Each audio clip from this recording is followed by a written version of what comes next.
Okay, so I'm really, really excited about this next panel. So I'm going to talk as little as possible and get this panel up. So why don't you guys start working your way up? I want to introduce, we have co-moderators today, kind of taking different points of view as we hear from three of our star patients who are going to tell their really fantastic, incredible stories. So Denise Silber is here. She came all the way from France, where she is, for really decades now, been truly dedicated to the patient voice as it pertains to health technology and digital health. Last I checked, she was the number 11 worldwide influencer in digital health and the founder of Doctors 2.0. So thank you so much for a very long journey to be with us today, both in front of this audience and the 1,000 people that are listening in through that camera. And with her is Dr. Swami Ventrapalli, who is a rheumatologist here at Cedars-Sinai, has a unique clinic right down the street where we've used virtual reality in his clinic. It's the only clinic I've been to that has like waterfalls in the waiting area. It's a beautiful kind of space that acknowledges sort of the whole body, the whole person. So we're going to hear from our patients, and I'm going to let you guys take it from here. Thank you so much for being here, guys. Hi again. So I'm Dr. Swami Ventrapalli. I'm here at Cedars, work with Brennan, also the founder of Attune Health, and have had some experience using VR in our clinic. And are also conducting a study of VR in rheumatology patient population because of chronic pain issues that we deal with in the rheumatology world.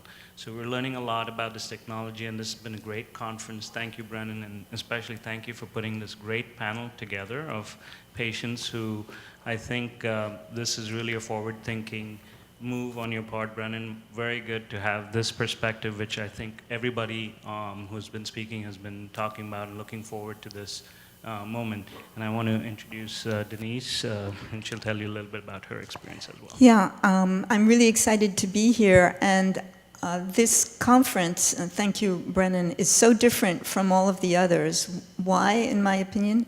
Because while I've been a trend spotter on digital health for all these years, the issue is that the digital tools always brought in more work for a future benefit.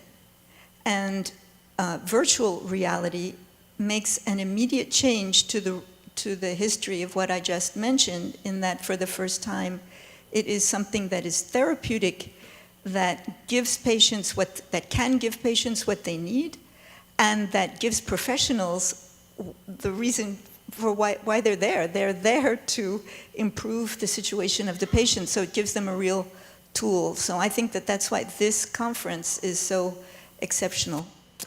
And I'm delighted to be with such amazing patients here. And we've decided we're going to split this in two parts. So the first part, because the whole point is to have you guys say the most, is for each of the persons to give their experience. If you could answer 3 sub-bits to that, which is how did it happen that you were given the opportunity or took the opportunity to use VR? What actually happened, and what did you think of it? And we were thinking of starting with Erin, and then Amanda, and then Harmon, for reasons that you will understand. So, Erin, if you could introduce yourself. Hi, my name is Erin Martucci. I'm actually here today to tell you about my experience with VR. Back in November of 2016, I had the opportunity of delivering my second child using VR. I was presented with the opportunity by Dr. Anderson from Orange Regional Medical Center. My husband and I, we were not, open to an epidural, and when I was progressing through my labor, I started teetering like, oh my God, am I gonna be able to do this? Because, I had the opportunity of my first baby using the epidural, and it was a very successful birth. But one of the things that I did not like about the delivery was when I had my son, after the bonding and him really connecting with me and like the breastfeeding, it took probably about 24 hours before that really was a success for me. So my husband and I were like, we're not gonna opt for the epidural. So when Dr. Anderson, when I started teetering, like maybe I do need it, he's like, you progress so nicely right now. I have this other opportunity for you. Would you like to try it out? And I was like, what is it? And he said, would you like to use virtual reality? And I'm not really technically savvy, so I really didn't understand what I would be really doing. So I looked at my husband, and my husband was like, just try it. Even if you tried it for 10 minutes, like it's something that's going to help you with the labor. So Dr. Anderson put the apparatus on me, and immediately I, was in a beach scene, and I heard.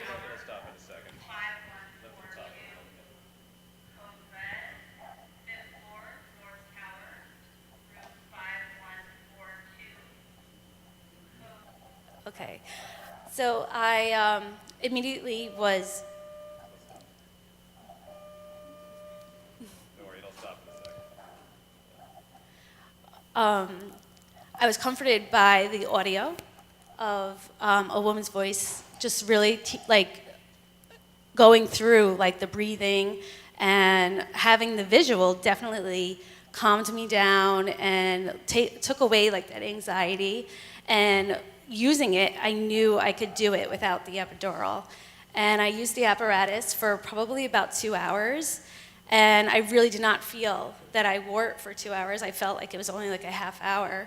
And during that time, like my doctor came over to take the apparatus off me, and I'm like, what are you doing? He's like, you're ready. Like, you're gonna push your baby out. And within less than a minute, I delivered my baby. And one of the things that I was so surprised about was when I delivered her, immediately I was able to connect with her. I breastfed immediately. There was none of that, she wasn't drugged. So I had a very successful experience using VR, delivering my baby. Great. So,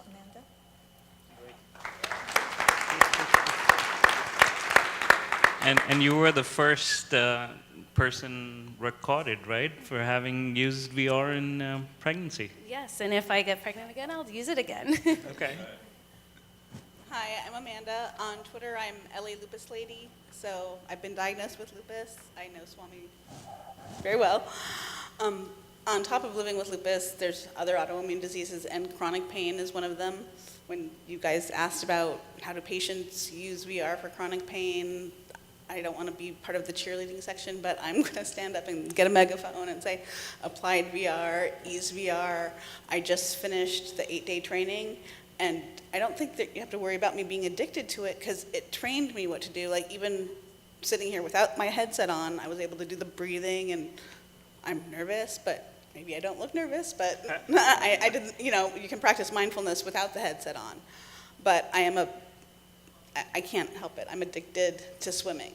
And so before I did the Applied VR, they have a dolphin swim club, but I've been swimming with manatees. You can swim with dolphins.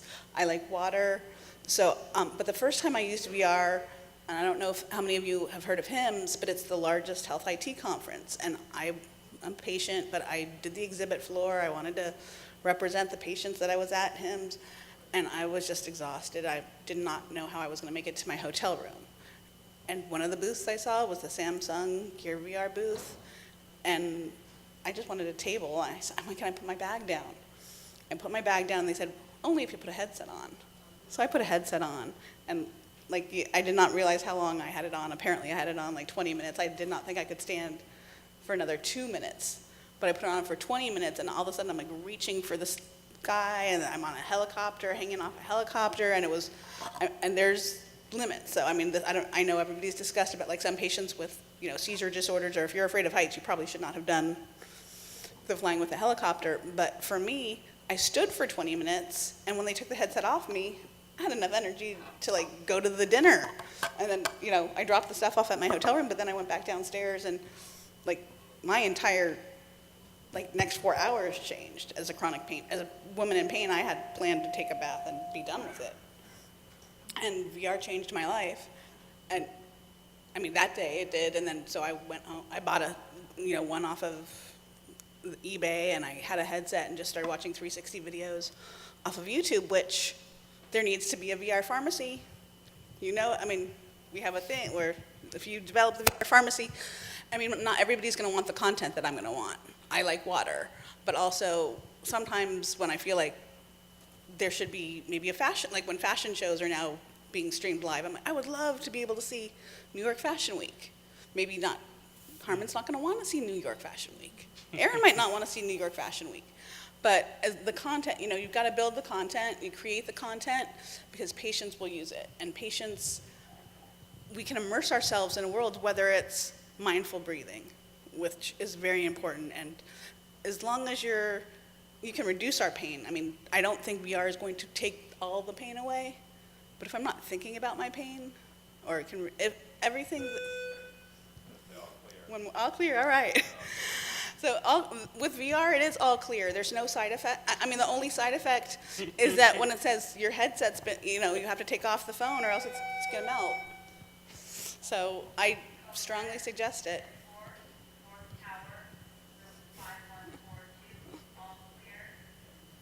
3 times.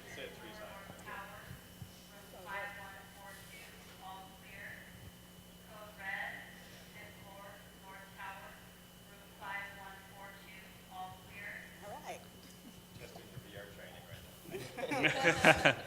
I'm immersed in the world of Cedars-Sinai. Yeah. That's great.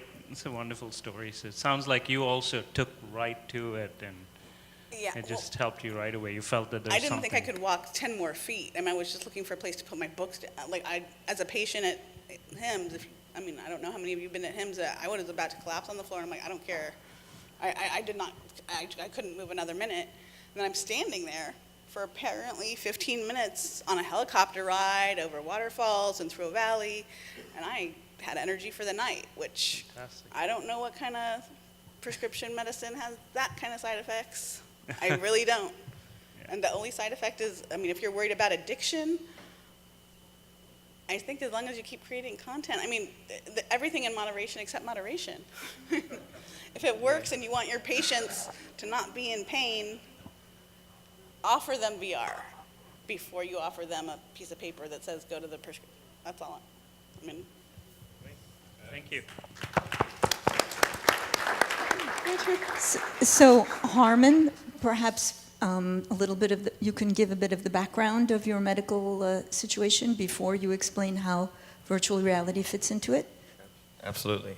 My name is Harmon Clark. I have Crohn's or ulcerative colitis. I've been dealing with this since I was about 16. I had an original J-pouch endostomosis when I was 18. I was able to reverse the surgery, did it here at Cedars, and I had a wonderful life. I had my condition in complete remission for almost 10 years. I was at business school in Hawaii a few years ago, getting ready to head to China, and all of a sudden my symptoms flared up again. So I was lucky enough to come back here at Cedars, and about a year and a half ago, I was here on one of the floors, and I came in contact with Dr. Spiegel and his team, and I just happened to be part of one of their experiments they were working on. And I saw the commercials using VR, and I thought it was really over the top. Like, I'm a young gamer, and I see these commercials of people moving their hands and looking up, and I'm like, come on, you guys, this is really over the top. Like, so I remember putting the headset on the first time, and here I am, like, reaching out, like, really being immersed in this world. So one of the biggest challenges for me, now, I've had over 30 surgeries. I just recently had my intestine removed. And one of the biggest challenges, even dealing with all the pain and all the Crohn's, like the doctors were talking about earlier, the phlebotomy, like dealing with getting stuck with an IV. Regardless of how much pain I'm in, I am horrified when I have to go into the ER. This is the biggest fear for me. And getting an IV is just a nightmare. Like, it's almost worse than my Crohn's sometimes. I'm not even joking. So one day, I'm in my hospital room, and 8 different nurses come in trying to give me an IV. And it's like a nightmare. I'm literally in tears. I have surgery, and I'm not worried about that because I have to get this IV in, and this is the most just frustrating thing. So I have my VR set next to my bed, and I'm like, well, I may as well try it. This is what it's here for. So I throw the VR set on, and it takes me to Yellowstone National Park. And I remember just being immersed, because that's my favorite thing to do is travel, and that's the one thing Crohn's has kind of limited me to. So I remember being immersed in this world. The nurse was there, and the next thing I know, she taps me on the arm and says she's done. And I'm like, are you serious? So after that, I started using the VR pretty frequently. Every time I'd come to the ER, I would contact the team and they would connect me with the VR set. And I thought that, oh, okay, I understand how to do this, I have it down.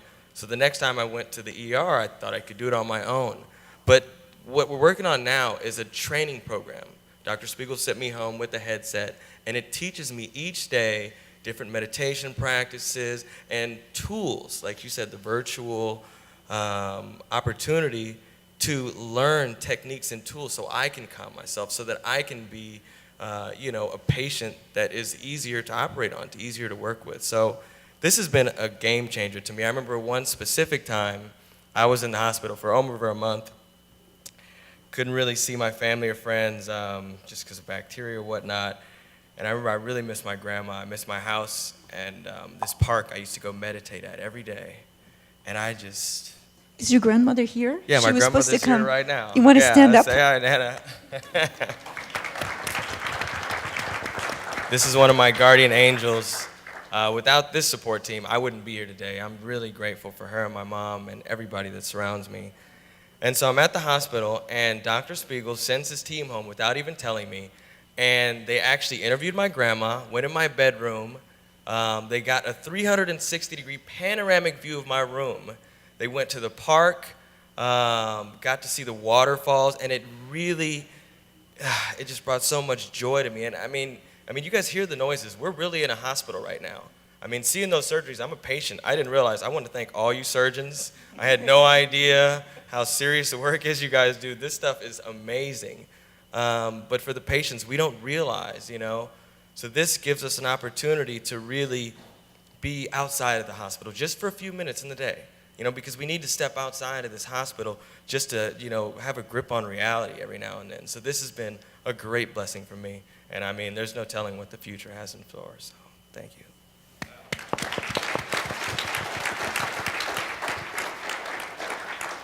Those are three amazing stories. Each of you has experienced this VR, and it sounds like it's really, taken for you guys.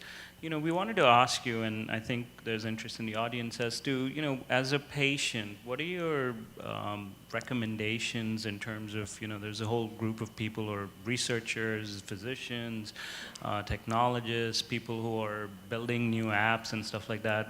I think everybody really wants to know from you guys, like, what are your recommendations on things that they should be thinking about, focusing on? What kind of apps would you guys like to see from here? You can go in any order if you want. Well, as I said before, and this is Brennan said, but there needs to be a VR pharmacy because, we're just 3 patients, but as you know, everybody has different patients. Every patient is unique. Every patient's going to have different needs or wants. I briefly mentioned the fashion show. Some guys might want to be at a sports, like my husband would want to be at a baseball game. And different people are going to want different things, and I think there was a question earlier about when do you want to get the patients involved? As early as possible, because every patient, we're just 3 people, 3 opinions. Everybody's going to be different.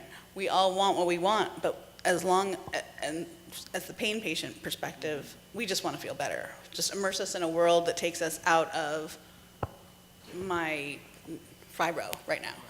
I may be a lupus patient, but my nerves are just on fire. And, I don't want to do the, applied VR breathing. But get the patients involved as early as possible and build as much content as possible, because as many different patients as you see, as many different specialists as we have in the audience, and including you guys on the 360 camera, everybody's going to have a different answer to that. And just to add to that, I think one of the most important parts is just the education. We're really lucky to be part of these programs, and I think there are patients all over the world who are yearning for the opportunity, to be part of this project. Someone last night was talking about having VR doctors that just focus on this field, that, connect with patients and continue to follow up. So I think definitely the education is the most important aspect, because we're here in Los Angeles, and, I would think this is all over the world, but it's definitely slowly emerging, and I think it's really important. Aaron? I would agree with the education, but also the option, like letting the patient know that that is an option and they don't have to be alone, like feel like they have to do it alone, or have the option of the epidural in my circumstance. And not just my generation. One of the interesting things, I was talking to someone last night, is he was saying the people who are really blown away the most are some of the baby boomers, the older generation. My generation is already kind of ready for this. We're, accepting. Some of the older generation, they're not aware of this technology, and they're just as excited, even more excited than myself to get involved. So don't judge, exactly which age group. Just, make this available to everyone. Yeah, so yesterday in particular, we spent a lot of time gathering the questions that the clinicians are wondering about.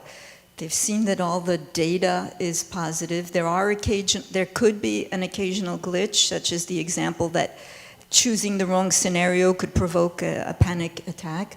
But other than that, everything was very favorable. You are here, you've benefited from it. But from yesterday, we could see that this isn't going to happen overnight. It's what you were saying.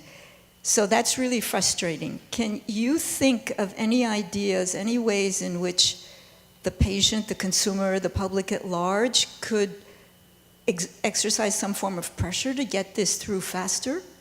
Do you see any ideas of how we could stimulate this? Because the people in the system can't really go around it. What might you suggest? I hope my question isn't too difficult. Well, you asked, I guess there was another question about, is there a medical VR community organization? And if there is, or if they're starting one today, have a patient arm of it, and don't have it be a finger, have it be an arm. I'm busy, not like, I don't have children. Lupus took away that, but it did not take away my voice. So I've been sharing my patient voice at HIMSS because health technology is the future. And today, like virtual medicine, as soon as I heard about it, I'm like, Brennan, you're having a patient panel, right? I didn't have to be on it, but I said, you're having it. And including the patient voice from the beginning, in technology at least, because that's the future. That's where and if not, I'll go to Capitol Hill. I don't know where the medical, where is the AMA? I'll go knock on their door. If you need patients to prove that we need it, here's 3 right here that we're proof that the side effect of VR for me has just been a new passion, and it's an alternative treatment. As much as you know about how acupuncture is an alternative treatment, it took a while to catch on, but we're in LA, so maybe we're trendsetters. We're trend spotting. I think conferences like this are extremely important, just to get like minds together. Because I was aware of exactly how I was using it in my life, and I thought that was the scope of it. But to hear someone who used it giving birth, that blew my mind. I've been sharing this story constantly, and one of the interesting things that she mentioned to me yesterday was that her husband was there during the procedure, and that, she doesn't know if she would have used it without her husband. I had a surgery, and when patients are in pain, we're not thinking clearly. We're not thinking at all. We're just focused on that pain. So I remember one time I got out of my surgery, and I was just in extreme pain. Like I couldn't focus, couldn't think, and my mom was right there with my VR set. And she said, Harmon, just put this on. And she just put the VR set, and I went into the world, and for a few minutes, I was able to manage my pain. So it's not just about the patient, it's about the family members, the friends, the network, and the community that's involved, as well as the doctors. So I think this is really important. I think definitely having forums like this and educating people that this is an option, but also, once my experience was public, the hospital itself went out and purchased more technology to offer VR on other levels for the doctors to offer to patients. So I think we are moving in that direction. But do we see a march in Washington and other cities? If we do, I'll lead it. We got a leader. We don't Give have me a much yet. megaphone. Thinking about Aaron's experience, I know my wife always wanted me to experience labor. Maybe that's something you guys should work on. But I think we have question.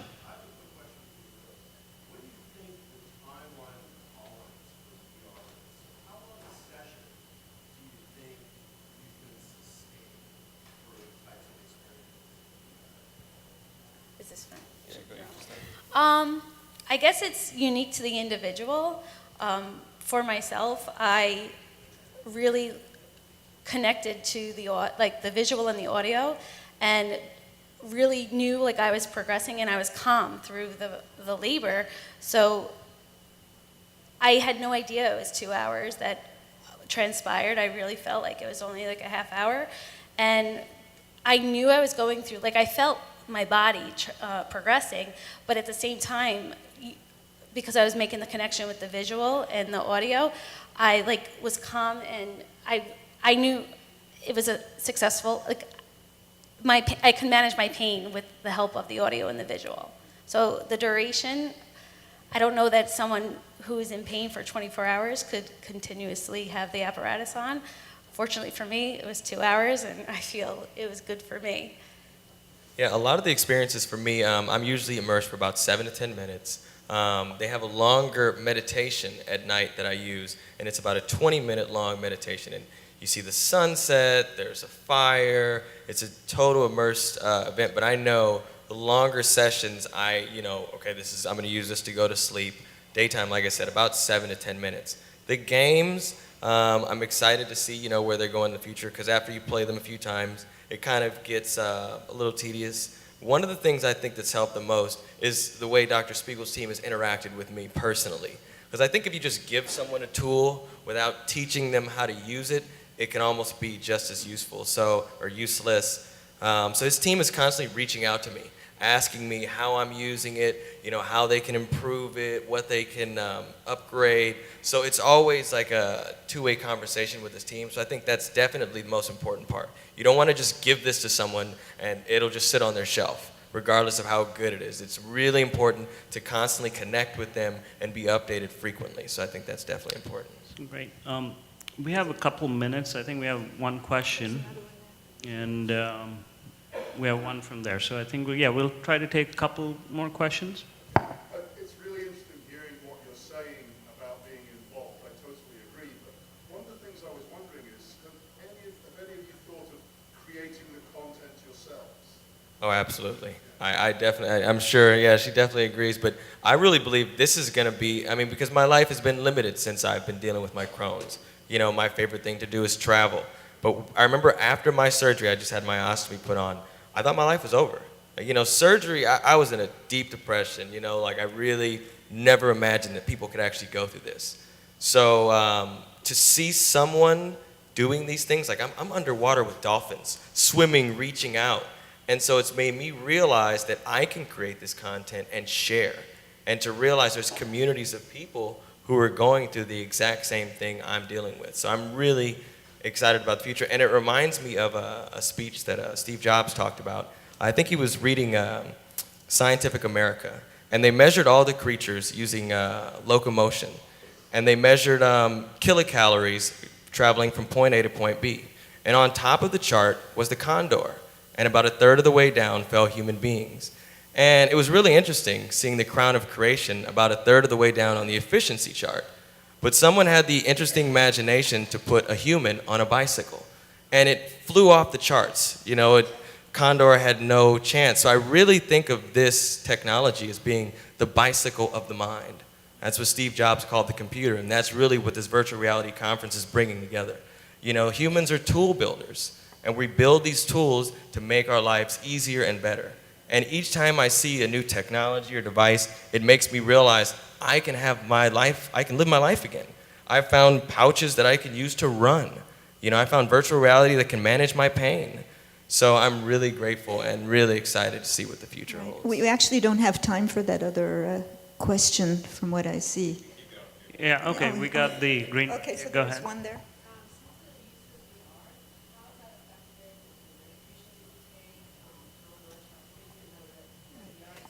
So the question is the potential impact of VR on medications or any other aspect? Since I started VR, using it regularly, my pain medication has gone down, and my VR use has not gone up. It's like I'm not addicted to VR, and I'm first of all allergic to opiates, so it was really important for me to find an alternative that works. Other than acupuncture is really expensive. A VR headset's really expensive, but not expensive enough when you think about the cost of living in pain. And it's a lot cheaper because once you have your headset, hopefully I will create some content eventually. If you guys are looking for patients to help you create content, I'm out there willing to help. But the use of my alternative pain medication has definitely gone down, and conventional pain medication is virtually, I mean, Non-existent. you know how I feel, but virtually off the chart, like no more. Yeah, and this gave me a tool. So what I learned in the hospital, like, okay, I can use my mind to manage my pain. So the first time I didn't have the VR headset at home, I started meditating. And I realized, like, wow, this is the exact same kind of technique. So I started using other tools like singing and dancing. So it's really showed me how I can train my body using tools alternative to opioids to really be able to heal and manage my pain. So it's a tool, and you can use it however you see fit.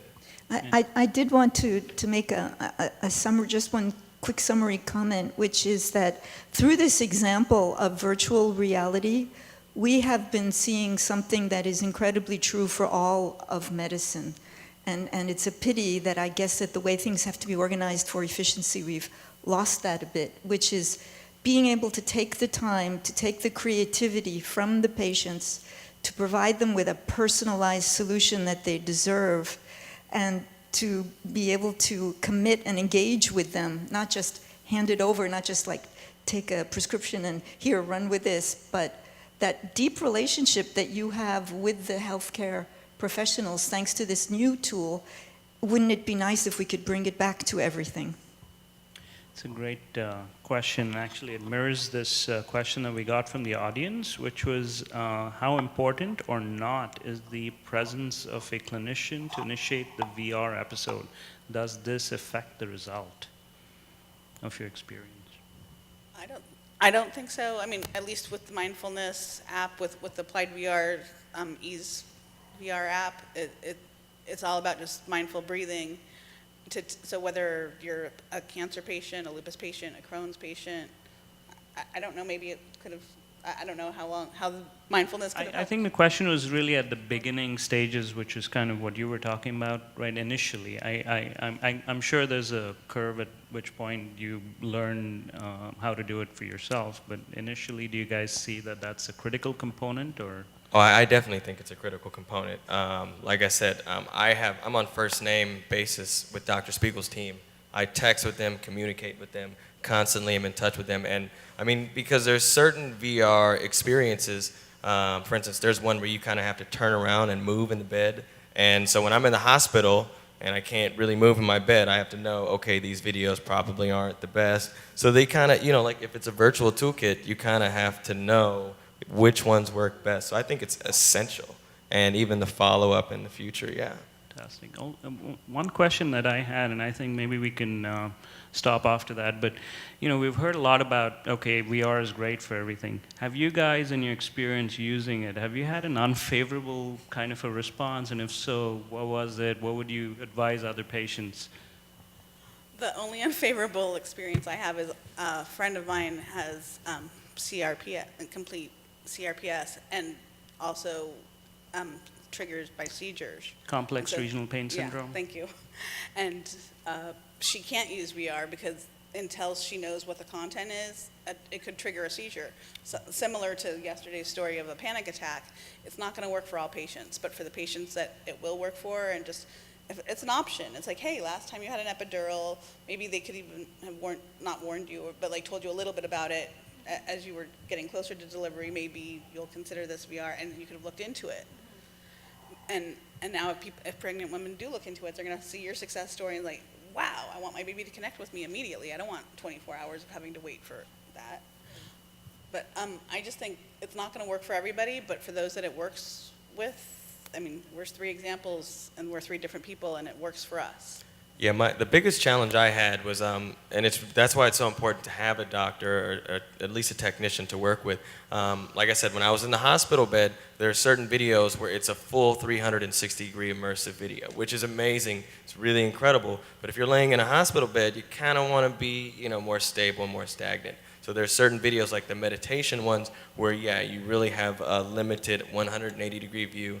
So it's really important to identify, which videos work, which you can't just, give the full 360 immersive to everyone, but there are some patients that, may really enjoy that. So So take note for those of you creating content, maybe you want to create one 360 video and an alternate version of a 180 video for the people that are hospital stuck in bed. patients that, I think we've run over. Let's give a big hand to the three of you.